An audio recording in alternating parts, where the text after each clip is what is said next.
కనిపిస్తుందా మీకు? శవాలు అక్కడ కొత్తగా శవాలు వస్తున్నాయి కదా, వాటిని అన్ని తగలబెట్టడానికి ఇక్కడ కట్టెలు, కుండలు అన్ని ఇక్కడ నుంచే ఫ్రీగా తీసుకొచ్చాం. కొంతమంది నిజంగా ఇక్కడ అంటే అనాథ శవాలే కాదు, నిజంగా జనరల్గా కావాలని కాశీలో చనిపోవాలని వచ్చిన వాళ్ళు కూడా, వాళ్ళ కోరికతో ఉన్న వాళ్ళు కూడా ఇక్కడికి వచ్చి చనిపోతున్నారు అనమాట. అంటే వాళ్ళ నమ్మకం దేవునికి డైరెక్ట్గా వెళ్ళొచ్చని, శివుణ్ణి పొందొచ్చని తీసేస్తున్నారు. కానీ చనిపోయిన వాళ్ళ కుటుంబ సభ్యులకు గుండు గీస్తున్నారు, వాళ్ళ మీసాలు గడ్డాలు తీసేస్తున్నారు అనమాట. ఇక్కడనే ఉంది వాళ్ళు, అలా కనిపిస్తుంది. అదనమాట ఇక్కడ చాలా కొంచెం వింటుంటే బాధగా ఉంది, కానీ తప్పదు. చూడండి ఎలా కనిపిస్తుందో. మేము శివాల పక్క నుంచే నడుచుకుంటూ వెళ్తున్నాం. అయ్యయ్యో వేడి కాలిపోతుంది అయ్యా.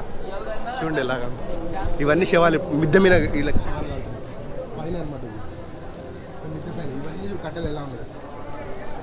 వీళ్ళ నమ్మకం ఏంటంటే ఇక్కడ